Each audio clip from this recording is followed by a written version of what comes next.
जय हिंद दोस्तों, मैं लोकेश चौधरी वंश सिंह आप सभी का हार्दिक स्वागत करता हूं मेरे ऑफिशियल यूट्यूब चैनल लोकेश सरलॉजी कौटल में। जैसा कि मेरे प्यारे विद्यार्थियों आप जानते हैं, मैंने अभी प्रेजेंट टाइम में आपको टाइम एंड डिस्टेंस से रिलेटेड टॉपिक ख़त्म किया है। छोटी मोटी चीज़ें उसकी रही हैं, मैं मानता हूँ उस चीज़ के लिए, लेकिन पहले आप उसे कंप्लीट करिए। उसके लिए मैं एक वीडियो और बना दूँगा आगे। आज का जो हमारा सेशन है वो होगा टाइम एंड डिस्टेंस के ही एक सेगमेंट, छोटा सा पार्ट है ट्रेन से रिलेटेड।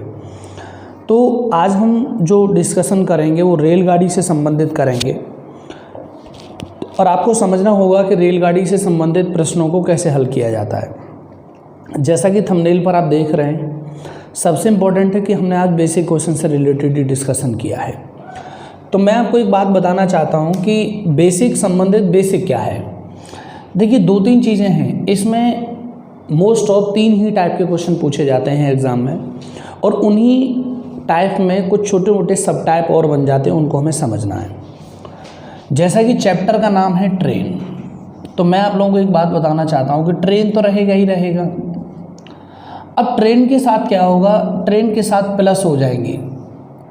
सबसे पहले ट्रेन के साथ अगर कोई प्लस हो जाती है तो या तो वो होगा आदमी और या होगी बेटा वो कोई वस्तु। या तो होगा आदमी या कोई क्या होगा वस्तु, यानी कि ट्रेन और आदमी अथवा वस्तु से रिलेटेड सवाल होंगे। इसकी भी दो कंडीशनें होंगी। कंडीशन दो क्या होंगी, एक जो केस होगा वो होगा स्थिर,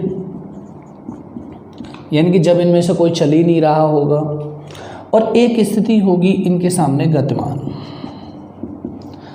अब स्थिर और गतिमान की पोजीशन में क्या डिफरेंस होगा ये समझना होगा।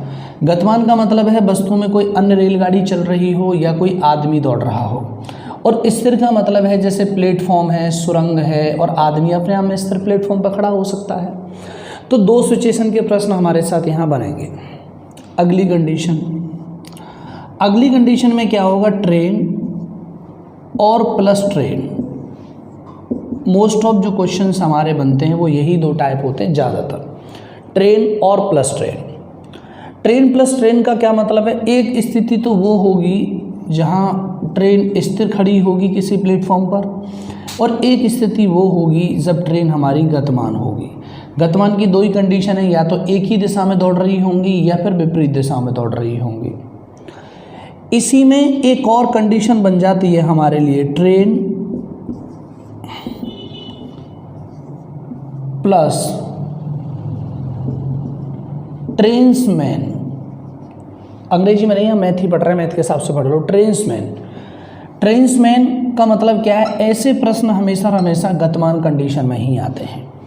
गतिमान कंडीशन में कैसे आते हैं, जैसे कोई रेलगाड़ी किसी अन्य रेलगाड़ी में बैठे हुए व्यक्ति को पार करती है, तो उस केस में क्या क्या होता है कि ट्रेन की लेंथ शून्य होती है, लेकिन उसकी स्पीड कंसीडर की जाती है, लेकिन वो स्पीड किसके रेस्पेक्ट में होती है, मैन के रेस्पेक्ट में। इसलिए मैंने वर्ड क्या लिखा है यहाँ, गतिमान। एक बार कंडीशन ऐसी भी होती है ट्रेन से ही संबंधित में, इस वाले कंसेप्ट में, कि आपने खंबे वाले प्रश्न पढ़े होंगे जहाँ वस्तु गतिमान नहीं होती, स्थिर होती है, ट्रेन गतिमान होती है, लेकिन खंभों के बीच में कुछ गैप होता है।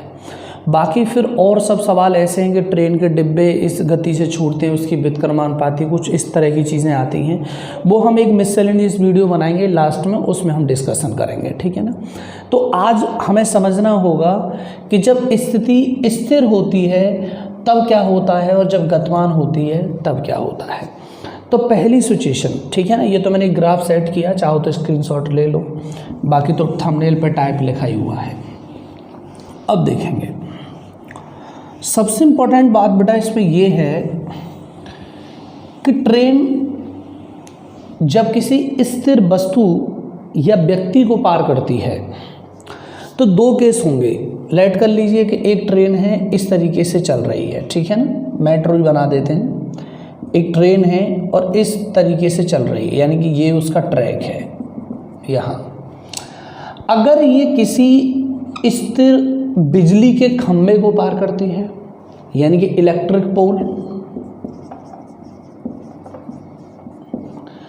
और स्थिर व्यक्ति को पार करती है, तो ऐसे केस में जो डिस्टेंस ली जाती है वो डिस्टेंस इक्वलेंट होती है लेंथ ऑफ ट्रेन। इसे हिंदी में प्रॉपरली समझ लें। जैसे मान लीजिए कोई रेलगाड़ी है, मैं इन दो मार्कर की सहायता से आपको समझाना चाहूँगा। मान लीजिए ये एक इलेक्ट्रिक पोल है, ये यहाँ खड़ा है और यहाँ से कोई रेलगाड़ी गुजर रही है, ठीक है ना। अब ये जब गुजरेगी इस जगह से, तो जितनी इसकी लेंथ होगी, इसने इसे पार करने में तय की दूरी उतनी ही होगी, क्योंकि इलेक्ट्रिक पोल की अपनी कोई लेंथ नहीं होती, उसकी अपनी एक हाइट होती है। और ट्रेन यूँ थोड़ी चलती है, ट्रेन तो यूँ चलती है। इसका मतलब क्या है कि जब कभी भी आप किसी इलेक्ट्रिक पोल यानी बिजली के खंभे या किसी व्यक्ति और सिंबल, किसकी बात कर रहा हूँ, सिंबल, कोई चिन्ह प्रतीक को जब पार करेगी तो इनकी लेंथ अपने आप में शून्य होगी। ऐसे केस में डिस्टेंस जो ली जाएगी वो लेंथ ऑफ क्या ली जाएगी, ट्रेन। ये मोस्ट इंपॉर्टेंट पॉइंट है। दूसरा केस, अगर ऐसा पोजीशन आ जाती है कि अगर इलेक्ट्रिक पोल की जगह पर कोई प्लेटफॉर्म आ जाए, क्या आ जाए, प्लेटफॉर्म, मेन की जगह पर कोई ट्यूनल आ जाए, ट्यूनल समझते हैं ना, सुरंग, या मान लीजिए सिंबल की जगह पर कोई ब्रिज आ जाए, ब्रिज समझते हैं ना, पुल, तो ऐसे केस में जो होगा वो क्या करना होगा बेटा, length of train plus length of other particle, यानी जिसको वो क्रॉस कर रही है आपको दोनों की लेंथ ऐड करनी होगी। यानी कि ऐसे केस में distance equal to length of train plus length of other particle करना होगा। बात फाइनल है। तो हमने दो चीज़ें इसमें समझनी हैं। सबसे इम्पॉर्टेंट पॉइंट जो हमारे लिए हैं कि एक डिस्टेंस एक केस में कब ली जाएगी, जब ट्रेन केवल इलेक्ट्रिक पोल को पार करे, किसी आदमी को पार करे या किसी सिंबल को पार करे, या मोटे हम शब्दों में ये कहें केवल और केवल ऐसी वस्तु को पार करे जिसकी खुद की कोई लंबाई ना हो। उस केस में ट्रेन द्वारा तय की गई दूरी उस ट्रेन की लंबाई के बराबर होगी, यानी distance covered by train equal to length of itself, जो उसकी खुद की लंबाई होगी। दूसरा केस, जब ट्रेन किसी ऐसे व्यक्ति को पार, ऐसी जगह को पार करे जिसकी खुद की भी कोई लंबाई है, जैसे प्लेटफॉर्म बहुत लंबा होता है, कोई ब्रिज है उसको पार करे, मान लीजिए जमुना जी पर, गंगा जी पर, या किसी अन्य नदी पर आपने देखा होगा ब्रिज बहुत बड़े बड़े होते हैं, उन ब्रिजों पर ट्रेन गुजरती है तो उसकी भी अपनी लंबाई होती है। ऐसे केस में, या किसी ट्यूनल सुरंग में होके जा रही है, तो ऐसी स्थिति में ट्रेन की लंबाई में उस अन्य वस्तु या अन्य जगह का भी जो लेंथ होगी उसको भी ऐड कर लिया जाएगा, यानी दोनों ही उसे कवर करनी होंगी। यहाँ तक कोई प्रॉब्लम नहीं है, नहीं। अब इसके बाद बाकी चीज़ें बेटा वेरी सिंपल हैं। वेरी सिंपल क्यों हैं, अब देखो क्या, मैं थोड़ा सा बेसिक ही कंसेप्ट करा रहा हूँ यहाँ से, इसीलिए कि कभी भी आपको समझना होगा। अब मैं मान लेता हूँ कि दो ट्रेन हैं, ठीक है ना। अब मैंने यहाँ से क्या, ट्रेन ए और एक है बेटा ट्रेन बी। अब मैं ट्रेनों के नाम लिख लेता हूँ। अगर ट्रेन नहीं है तो ये कोई न कोई या तो ब्रिज है या कोई प्लेटफॉर्म है या कोई ट्यूनल है, ठीक है ना। कोई न कोई जगह तो ऐसी होगी जिसे पार किया जाएगा। अब यहाँ के बाद जब आप इस केस को देखेंगे तो अब आपको करना क्या है, एक केस तो होगा सेम डायरेक्शन का। अब तुम कहोगे सर इसमें सेम डायरेक्शन कहाँ से आ गई, न तो ब्रिज चलता है, न प्लेटफॉर्म चलता है, न ट्यूनल चलती है। लेकिन मैंने एक केस यहाँ से क्या और लिखा है, ट्रेन भी। देखिए अगर ट्रेन गतिमान है, यानी दूसरी चीज़ गतिमान है, तो उस केस में सेम डायरेक्शन और अपोजिट डायरेक्शन काम करेंगी। लेकिन जब गतिमान नहीं है तो नहीं होगी। तो पहले आप ये लिख लो यहाँ से, नो रनिंग, यानी कि जब दूसरी वस्तु गतिमान ना हो। तो ऐसे केस में आपके लिए क्या होगा, देखिए वैसे तो हम जानते हैं कि चाल बराबर होता है दूरी बटे समय, लेकिन ये जो दूरी होगी आपको बेटा यहाँ a प्लस बी ओवर यहाँ कैपिटल T, जो भी हमारा टाइम लिया गया है वो रखना होगा। ये बराबर चाल होंगी। बात समझ में आ रही है। इसका मतलब क्या है, ये ट्रेन की चाल है और ये बी जो है वो अदर पार्ट की चाल है। इसके बाद में अगर ऐसा केस ना आए, अगर आपसे टाइम निकालने की बात करें तो आप नॉर्मल सा जानते हैं कि a प्लस बी तो ऐड होंगे ही होंगे और जो उसकी चाल S1 होगी हम उसका भाग दे देंगे। बात फाइनल है। अगर ऐसा नहीं है, अगर वो दूसरी वस्तु गतिमान है और एक ही दिशा में भाग रही है, तो मैंने हमेशा आपसे रिलेटिव टाइम निकलवाने के लिए कहा था, ऐसे केस में दूरियां हमेशा जुड़ेंगी और यहाँ से S1 डिफरेंस क्या हो जाएगा, S2। अगर मान लीजिए वो विपरीत दिशाओं में चल रही हैं तो टाइम बराबर, आपको पता है दूरी हमेशा जुड़ेगी और आपके लिए S1 प्लस क्या हो जाएगा, S2। मैं वेक्टर की हेल्प से इन्हें पहले पढ़ा चुका हूँ आपको। यही कंसेप्ट हैं जो पुराने थे, बस इसमें क्या है, डिस्टेंस का थोड़ा लोचा रहता है। ये पहले की डिस्टेंस है और ये दूसरे की, क्योंकि अब ये दोनों केस में गतिमान होंगे। बी जो है अगर व्यक्ति है तो उसकी डिस्टेंस 0 होगी। चलिए, ज़्यादा बेहतर हम समझ पाएंगे, क्वेश्चन को पहले स्क्रीनशॉट ले लो, हम सवाल समझेंगे, सवालों में देखेंगे क्या है, ठीक है ना। वेरी वेरी सिंपल है। देखेंगे बेटा, बहुत वेरी बेसिक, जैसे कि मेरी आदत है मैं हमेशा 0 से स्टार्ट करता हूँ, बिल्कुल 0 स्टैंडर्ड से हम लेकर चलेंगे क्वेश्चंस में, ठीक है ना। देखिए, मेरी ये वीडियो इतनी यूज़फुल हैं, आप चाहे यूपी गवर्नमेंट का कोई भी पेपर दें, यूपी SSC में चाहे लेखपाल का हो, चाहे BDO का पेपर हो, चाहे सेक्रेटरी में कोई भी और एग्ज़ाम आ जाए, या स्टेनोग्राफर का कोई एग्ज़ाम है, या UPSI कांस्टेबल है, SI है, कांस्टेबल है, कोई भी पेपर, या SSC CGL के प्रीलिम्स पेपर हैं, CPO का पेपर है, टेट के एग्ज़ाम है। देखिए, मैथमेटिक्स सभी जगह पर थोड़ा बहुत चेंजेस करके ऐसा ही होता है, ठीक है ना। कहीं प्लस माइनस है, कहीं लैंग्वेज प्लस माइनस हो जाती है। तो कोई बच्चा ये ना समझे कि मैं सिर्फ CGL के लिए पढ़ा रहा हूँ, कोई ये ना समझे कि मैं सिर्फ इसी के लिए पढ़ा हूँ। ये हाल ही में जुलाई में एक एग्ज़ाम होने वाला है B.Ed एंट्रेंस का, तो B.Ed एंट्रेंस में भी ये सब क्वेश्चंस आपके काम के होंगे। तो सभी बच्चों के लिए बस एक ही संदेश है कि इस वीडियो को ज़्यादा से ज़्यादा लाइक करो और लोगों तक पहुँचाओ ताकि वो और लाभ उठा सकें, ठीक है ना। इसके एवज में बेटा कोई पेमेंट नहीं देना पड़ रहा, तो फ्री ऑफ कॉस्ट हम पढ़ ही सकते हैं। यही अगर क्लास हमारे सेंटर पर चल रही होती तो आप इसके लिए बहुत सारा पैसा पे कर रहे होते, ठीक है ना। और ऐसा भी नहीं कि मैं कोई टॉपिक छोड़ दे रहा हूँ या कोई कंसेप्ट छोड़ दिया है, मैंने सब मोटा मोटा पढ़ा रहे हैं, मैं पूरा एक अच्छे रोल प्ले के साथ तैयार कर रहा हूँ, ठीक है ना। चलिए, आज का सवाल देखते हैं।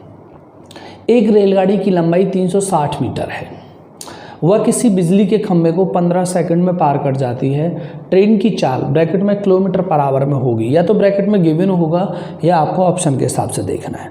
तो प्यारे बच्चे, एक बात बताओ आप कि जब ट्रेन किसी बिजली के खंभे को पार करती है तो आपको पता है कि जिसको वो पार कर रही है वह गतिमान है क्या? आपने कहा सर बिल्कुल गतिमान नहीं है।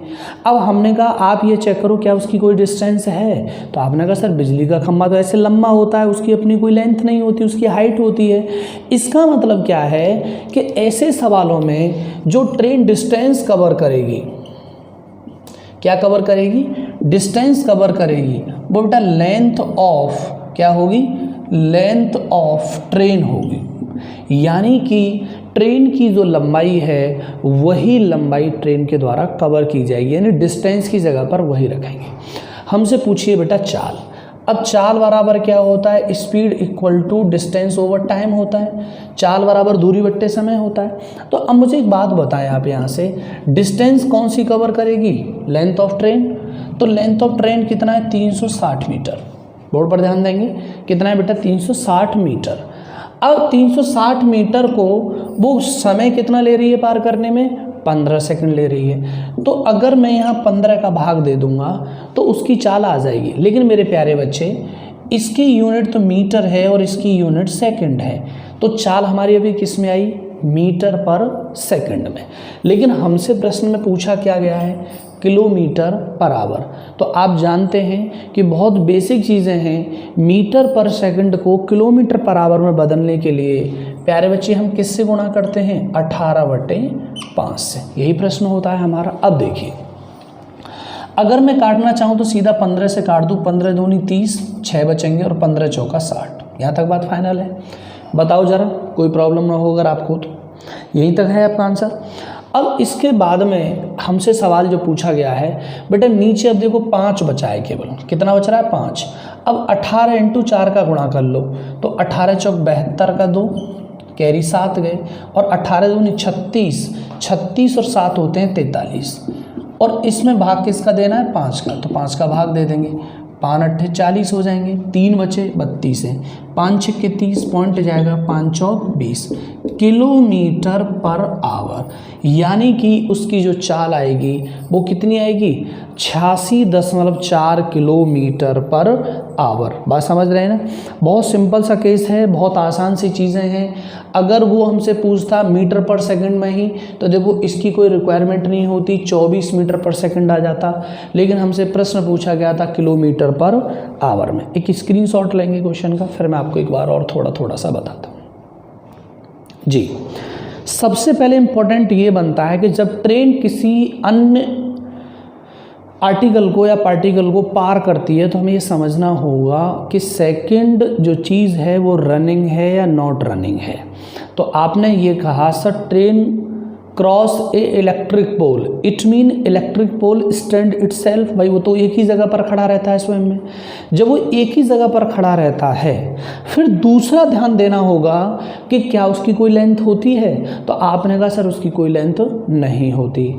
जब उसकी कोई लेंथ नहीं होती, ऐसे केस में distance covered by train equal to length of train, यानी कि रेलगाड़ी द्वारा तय की गई दूरी उस रेलगाड़ी की लंबाई के बराबर ही होगी। ऐसे केस में जब हम आगे चलेंगे तो चाल बराबर होता है दूरी बटे समय। दूरी कितनी आई बेटा, 360 मीटर, क्योंकि ट्रेन की लंबाई है। और पार करने में लिया गया समय कितना है बच्चे, 15 second. But my dear in question he asked speed in kilometer per hour. तो मीटर पर सेकंड को किलोमीटर पर आवर में कन्वर्ट करने के लिए 18/5 का मल्टीप्लाई करते हैं। तो मैंने कहा 15 से डायरेक्ट काट दो, 15 दूनी 30, 6 बचेंगे यानी 60, 15 चौका 60, 24 इंटू 18 का गुणा कर लो, 18 चौक 72 का 2 कैरी 7 गए, और 18 दूनी 36 और 7 43 में भाग देना है 5 का, 5 अट्ठे 40 बचेंगे 3 यानी 32 हो जाएगा, 5 छक्के 30 पर 2 बचेंगे, पॉइंट लग जाएगा 0 हो जाएगी, और 5 चौक 20 यानी 86.4 किलोमीटर पर आवर स्पीड आ गई। वेरी गुड, समझ में आ रहा होगा बहुत अच्छी तरह से। ओके, अब नीचे वाले क्वेश्चन को एक बार हम देखते हैं यहाँ से। अब नीचे वाले क्वेश्चन को देख लीजिए। मैं एक बार क्वेश्चन हटा देता हूँ ऊपर वाला, नहीं तो प्रॉब्लम क्रिएट होती है, ऐसा लगता है उसी का सॉल्यूशन है, ठीक है ना। अब एक पॉइंट मैंने यहाँ से छोड़ दिया है, देखेंगे। एक ट्रेन की चाल 54 किलोमीटर पर आवर है, चाल आ गई। एक बिजली के खंबे को, अब देखो मैं इसलिए मैंने वो पॉइंट छोड़ दिया, बिजली के खंबे यानी electric pole. Train 54 kilometer per hour की चाल से 54 किलोमीटर पर आवर की चाल से उस खंबे को कितने चाल से पार कर रही है, और टाइमिंग बता दिया गया है कि 12 सेकंड में पार कर जाती है। तो ट्रेन की लेंथ बतानी है, यानी कि आपको डिस्टेंस बतानी है। डिस्टेंस इक्वल टू क्या होगा बेटा, length of train when a electric pole crossed by train because of electric pole stable on itself, वो एक ही जगह पर खड़ा रहता है। तो अब हम जानते हैं कि दूरी बराबर यानी डिस्टेंस बराबर क्या फॉर्मूला लगेगा बताइए जरा। डिस्टेंस बराबर होता है बेटा स्पीड इनटू टाइम। अरे यही होता है ना बच्चे, स्पीड इनटू टाइम। तो ऐसे क्वेश्चन तो मैं बता चुका हूँ। 54 किलोमीटर पर आवर है, लेकिन टाइम हमारे पास किस में दिया है, सेकंड में।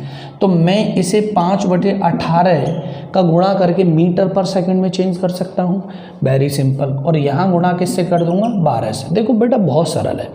54 किलोमीटर पर आवर को हमने मीटर पर सेकंड में चेंज कर लिया, तो मल्टीप्लाई 5 किसका कर दिया, 18 का। और सेकंड कितनी गिवन है हमारे पास, 12 सेकंड। तो 12 सेकंड अल्प है, तो दूरी जो है हमारी कम आ जाएगी। तो 18 से देखो यहाँ गुणा कर लो, 18 × 3 = 54, 3 × 5 = 15, और 15 × 12 जो होता है वो होता है 180 मीटर। यानी कि वह ट्रेन कितने मीटर लंबी है, 180 मीटर लंबी है, ठीक है ना। चलिए नोट कर लीजिए इसे जल्दी से, और इसका एक स्क्रीनशॉट ले लीजिए। बाकी हम अगले 2 क्वेश्चन और देखेंगे बेटा। इन 2 सवालों को बहुत बढ़िया है, ठीक है ना। ये क्वेश्चन ओरिजिनल है, ऑलरेडी एसएससी के पेपर में आ चुका है, और इससे ऊपर वाला क्वेश्चन भी ओरिजिनल ही है। बहुत सिंपल क्वेश्चन है। 200 मीटर लंबी ट्रेन 250 मीटर लंबे प्लेटफॉर्म को 25 सेकंड में पार कर जाती है, तो ट्रेन की चाल क्या है। अब एक बताओ, ट्रेन तो गतिमान है, सही है, रनिंग है। ट्रेन किसको पार कर रही है, प्लेटफॉर्म को। प्लेटफॉर्म की कोई लंबाई है, बोले सर है। तो ऐसे केस में डिस्टेंस क्या होगी, बताओ ज़रा। ऐसे केस में डिस्टेंस क्या होगी, तो मैंने आप लोगों को कहा कि ऐसे केस में जो डिस्टेंस होगी वो a + b होगी। a + b क्या है, तो ए जो है वो डिस्टेंस ऑफ ट्रेन होगी और बी डिस्टेंस ऑफ अदर होगी, यही बताया था हमने। चलिए अब बेटा करना क्या है, आपको पता है कि चाल बराबर दूरी बटे क्या होता है समय, वेरी गुड।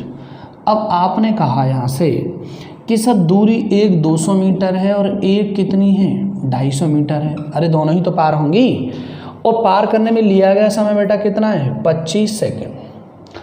अब लेकिन आपको पता है वही सवाल है कि ये ऊपर वाली कहानी मीटर में है और नीचे वाली कहानी किस में है, सेकंड में है। लेकिन हमसे प्रश्न क्या है बेटा, चाल पूछिए किलोमीटर पर आवर में। तो ऐसा करने के लिए हम ऊपर लिखेंगे 18 और नीचे कितना लिखेंगे 5। आप सहमत हैं? एक काम कर लेते हैं हम यहाँ से 200 और 250 को जोड़ के एक जगह ही लिख लेते हैं 450। यहाँ तक कोई प्रॉब्लम नहीं होगी, वेरी गुड।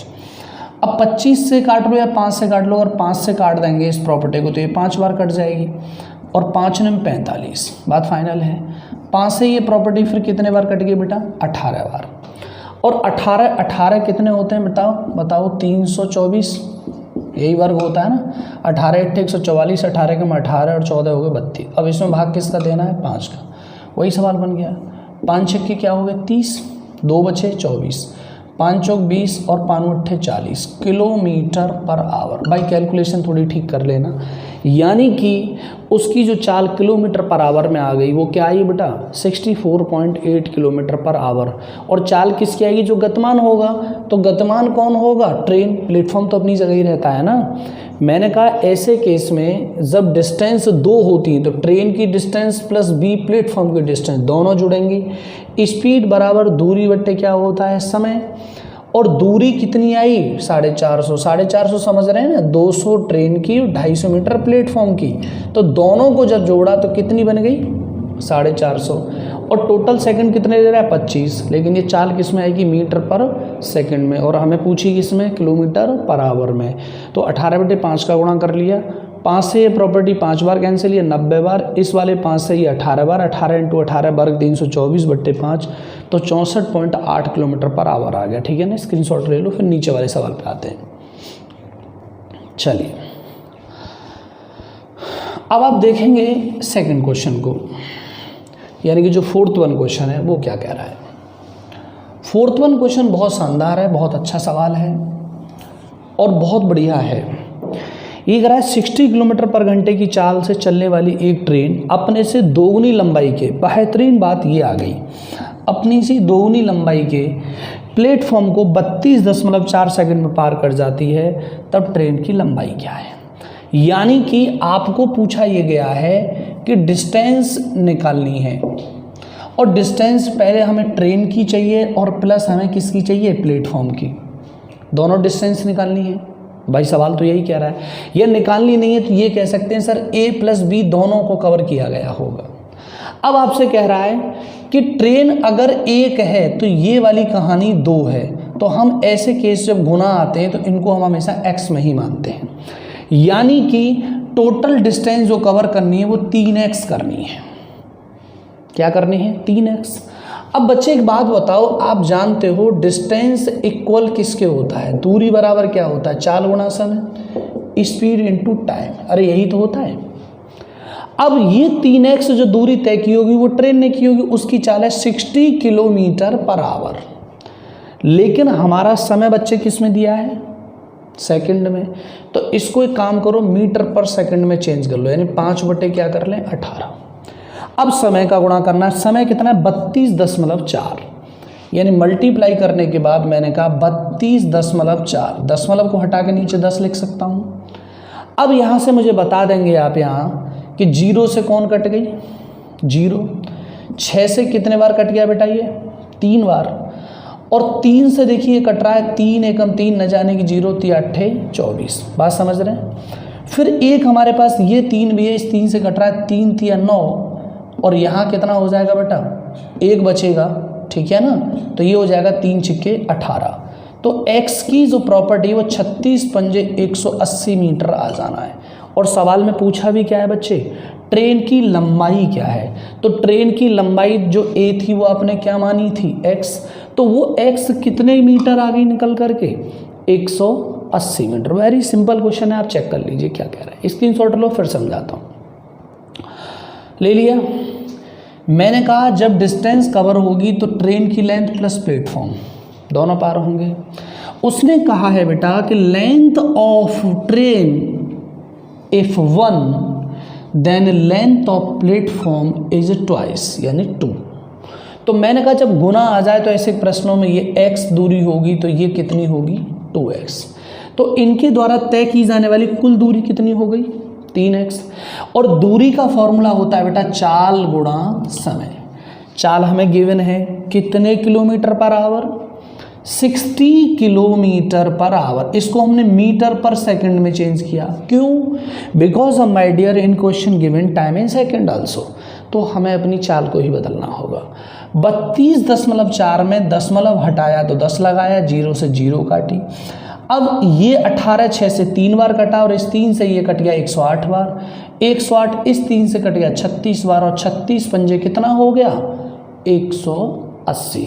और x हमने किसकी दूरी मानी थी ट्रेन की, तो ट्रेन की लंबाई कितनी हो गई 180 मीटर। बात फाइनल है, स्क्रीनशॉट ले लेना। मिलते हैं एक और सवाल लेके।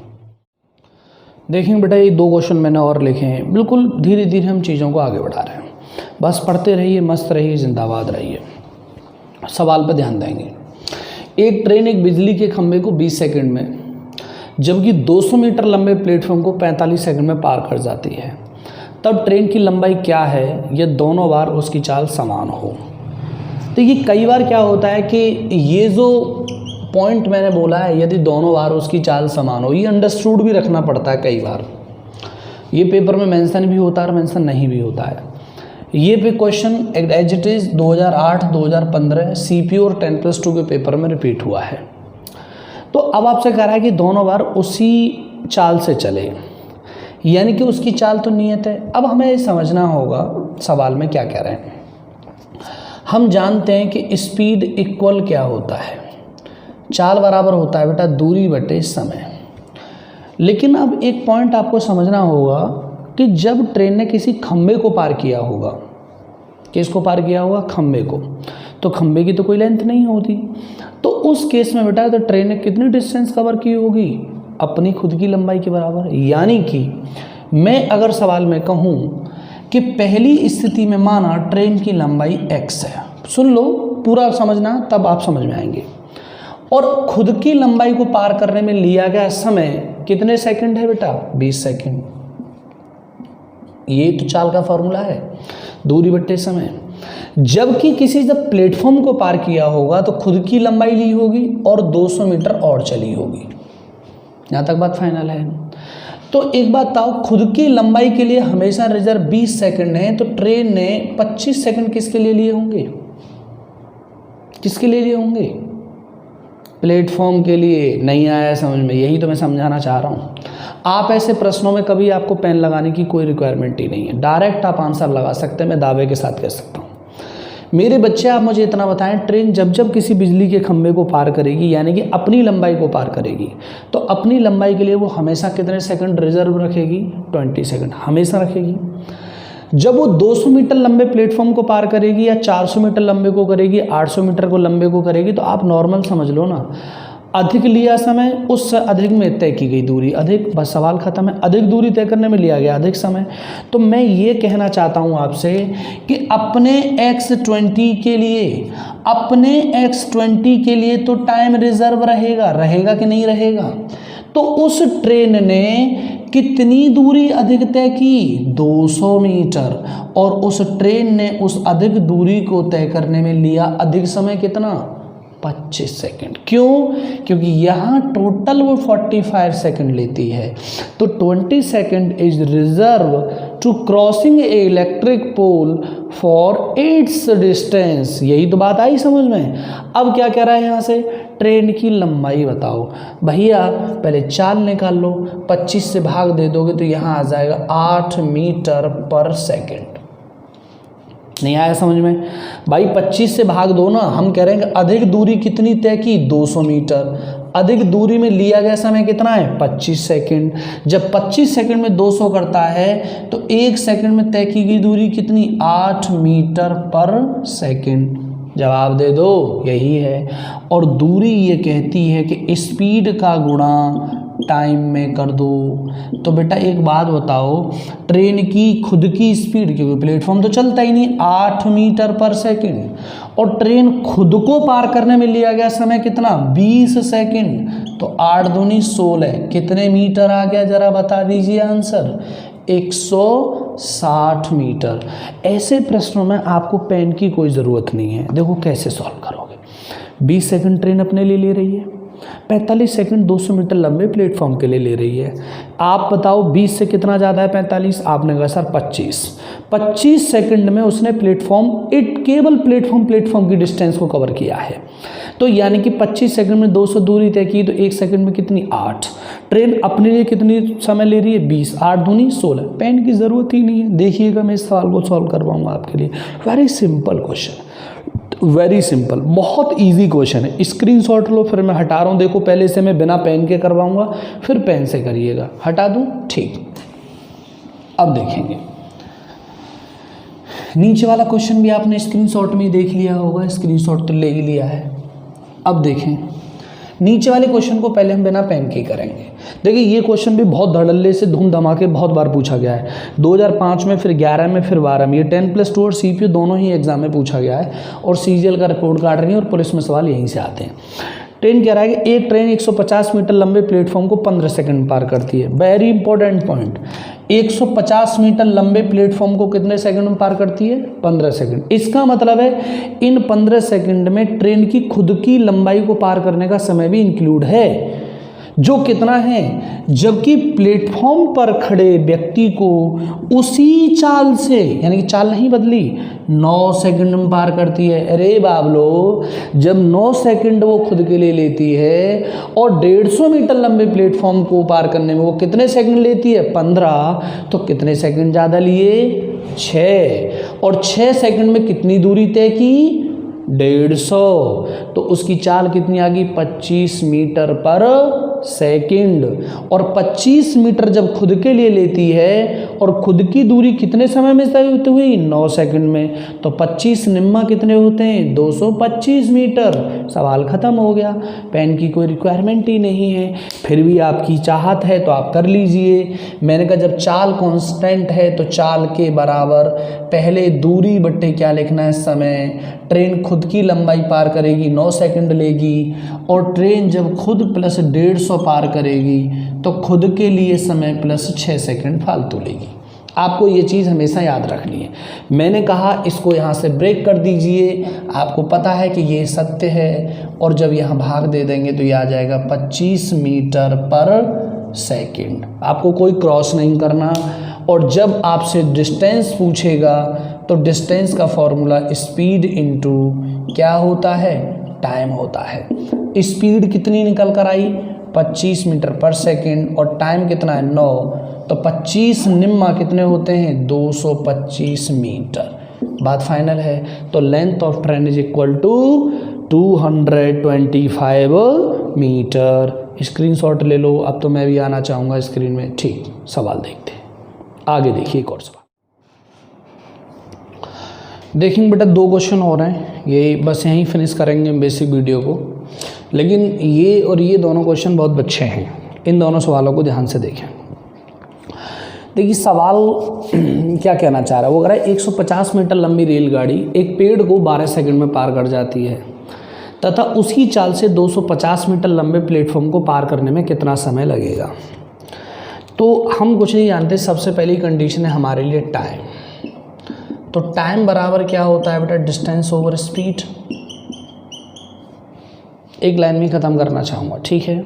चलिए अब सबसे पहले आप स्पीड पर ध्यान दीजिए।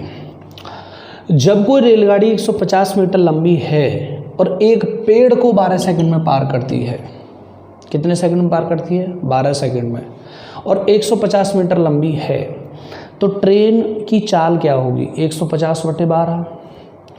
आपने कहा सर 150 मीटर को 12 सेकंड पार करती है, तो ये उसकी चाल हो गई, या ऐसे लिख दो।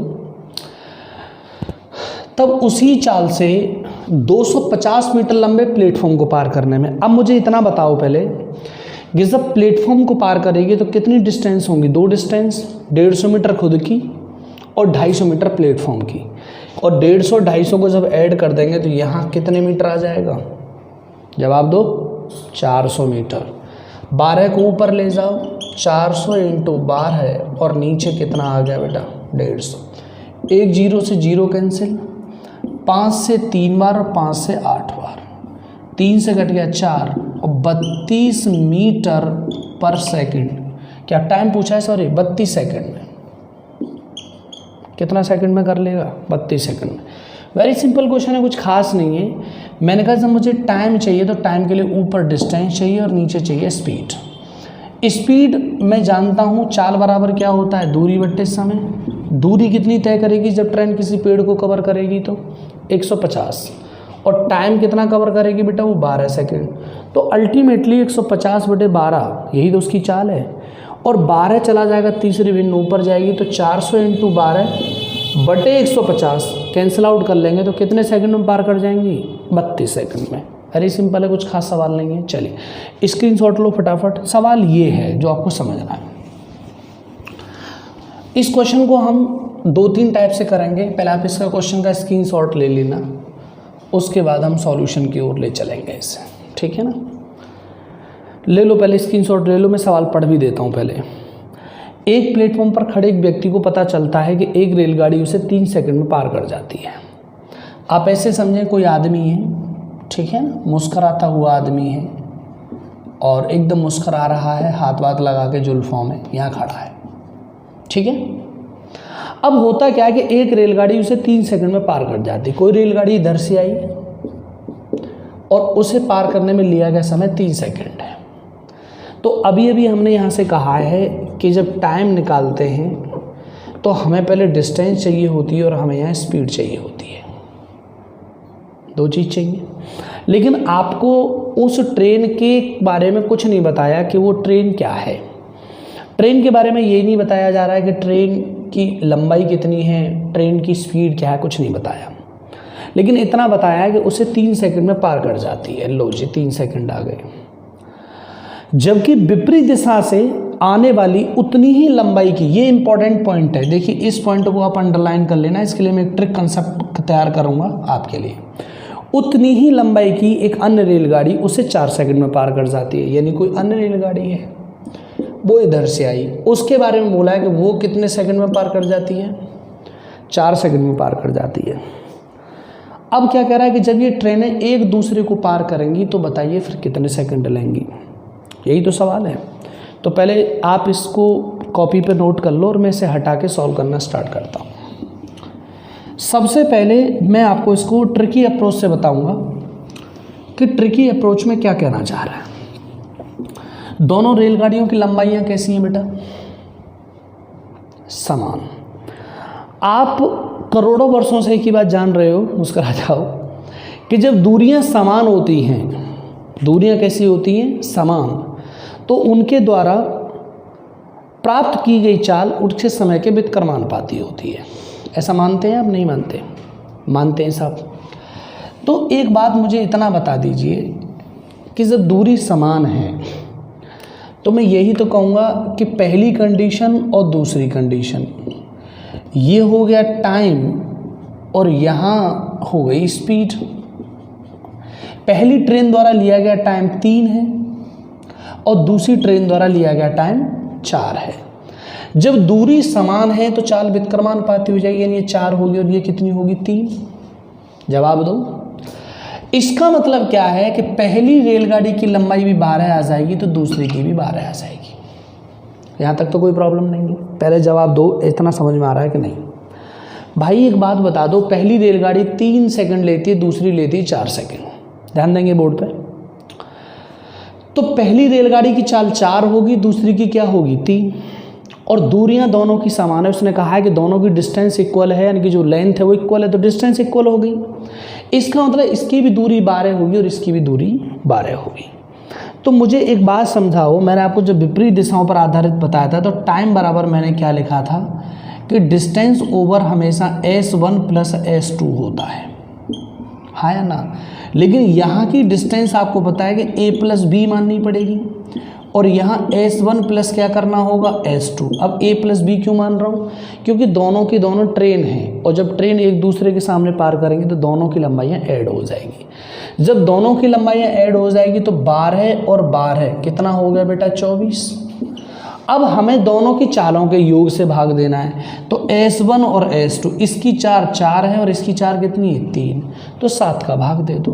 जब 7 का भाग दे दोगे 7 × 21 ऊपर 3 नीचे 7 सेकंड आपका आंसर आ जाएगा। बस खत्म कहानी, इतना सा सवाल था ये। अब इसको हम थोड़ा सा जनरल मेथड में भी लेके चलेंगे। देखिए मैं कहता हूँ बहुत ही सिंपल है, आपको कुछ नहीं करना, ये वैल्यू लेनी है दोनों, 4 × 12 का 2 गुना करो, 4 × 12 का 2 गुना, यानी कि जो भी उनकी स्पीड है, ठीक है ना, या टाइम है जो भी है, आपको कुछ नहीं करना, 2 गुणा टाइम प्रोडक्ट और ऊपर सम ऑफ टाइम, बस इतना करना होता है। बहुत सिंपल चीज़ें हैं। अब एक बार आप क्या करेंगे, इन सवालों को बेटा थोड़ा सा जनरल मेथड से करने की कोशिश करेंगे, ठीक है ना। स्क्रीनशॉट ले लो, मैं एक बार फिर समझा देता हूँ। मेरे बच्चे, मैंने ये कहा कि जब दोनों रेलगाड़ियों की लंबाइयाँ ही समान हैं, जब दोनों रेलगाड़ियों की लंबाइयाँ ही समान हैं, तो मैं यही तो कहूँगा कि जब दूरियाँ समान हो तो इसका टाइम 3, इसका टाइम 4, तो इसकी 4 चाल होगी, इसकी होगी 3, और दोनों की दूरियाँ बराबर हैं तो 12 हो गई। जब एक दूसरे को पार करेंगे तो दोनों की दूरियाँ जुड़ जाएंगी 24, और दोनों की चालों का योग होगा क्योंकि वे विपरीत चल रही हैं। अगर वो विसमान दिशा में चल रही होती तो चालों का घट जाता। तो अल्टीमेटली मैंने यहाँ 7 का भाग देना है और 3 सही 3/7 सेकंड में वह एक दूसरे को पार कर जाएंगी। That's enough. कोई सवाल सिंपल सा है।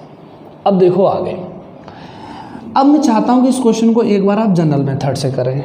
तो क्या आपको ट्रेन की लंबाई के बारे में कोई आइडिया है? तो मैं एक काम कर लेता हूँ, मैंने माना स्पीड ऑफ ट्रेन ए बराबर x, या स्पीड मान के लेंथ मान लो, length of train A and B कितनी है x। तो अब मुझे एक बात बता दीजिए, यहाँ से आपको पता है कि टाइम निकलवाना है। क्या निकलवाना है? टाइम। तो टाइम के लिए आप दोनों रेलगाड़ियों की लंबाइयाँ ऐड कर देंगे। बोले जी हाँ। तो पहली लंबाई x है, दूसरी की भी क्या है x। x को किससे पार किया? 3 से। क्यों बेटा? चाल बराबर क्या होता है? दूरी बट्टे समय। तो भाई आप दोनों की चालों को जोड़ेंगे ही तो। नहीं आ रहा है समझ में? अरे मेरे बच्चे, आप यही तो करने वाले हो कि जब एक दूसरे के विपरीत रेलगाड़ियां आ रही होंगी तो दोनों की लंबाइयां तो जुड़ेंगी, साथ के साथ चालें भी जुड़ जाएंगी, क्योंकि कैसे चल रहे हैं? विपरीत दिशा में। पहली रेलगाड़ी की लंबाई x है, दूसरी की भी x है। इस x को पार करने में लिया समय 3, तो पहले की चाल आ गई, प्लस इस x को पार करने में लिया गया समय 4, दूसरे की चाल आ गई, और चालों के योग से ही तो भाग देना है। तो देखो यहाँ से 3 चौक क्या आ गया? 12। ये हो जाएगा 4x और ये क्या हो जाएगा? 3x। 12 कहाँ जाएगा? ऊपर। तो 2x × 12 और यहाँ आ गया 7x। x कैंसिल हो गया। तो अब ज़रा देखना, 12 दूनी 24/7 आया, वही 3 सही 3/7 सेकंड। आपका उत्तर आ गया कि नहीं आ गया? बहुत सिंपल है। देखो ये जो इंडिकेटर हैं बेटा, ये S1 कॉमा किसके हैं? S2 के, क्योंकि चाल बराबर दूरी बट्टे क्या होता है? समय। दूरी कितनी है? x, और समय कितना है? 3। तो किसका इंडिकेटर बना ये? S1 का। तो अब आपको ना ऐसे समझना होगा अगर जनरल मेथड से समझना है, लेकिन मेरा मेथड तो यही था कि 3 4 4 3 बराबर 12 12 12 दूनी 24/7 आंसर लगा दो। लेकिन शर्त इज दैट जब दूरियां समान होंगी, यानी लेंथ ऑफ ट्रेन इक्वल होगी। अगर वो ट्वाइस और थ्राइस दे देता तो फिर आपको इसी कंसेप्ट में यहाँ लौट कर आना पड़ता। ठीक है ना? चलिए, तो आज हम लोगों से यहीं लेते हैं विदा। कल हम टाइप बाय स्टार्ट करेंगे वीडियो को। ठीक है ना? आज की वीडियो को आप बहुत सारा एंजॉय कीजिए, मस्ती करिए, शानदार रहिए। बीच में कुछ तबीयत ख़राब होने के कारण सवाल वीडियो नहीं बन पाती हैं। बाकी आप वेट करिए, मस्त रहिए, शानदार रहिए, और उम्मीद करता हूँ कि आप खुश होंगे और अनुशासित होंगे। चलिए, जय हिंद दोस्तों। आज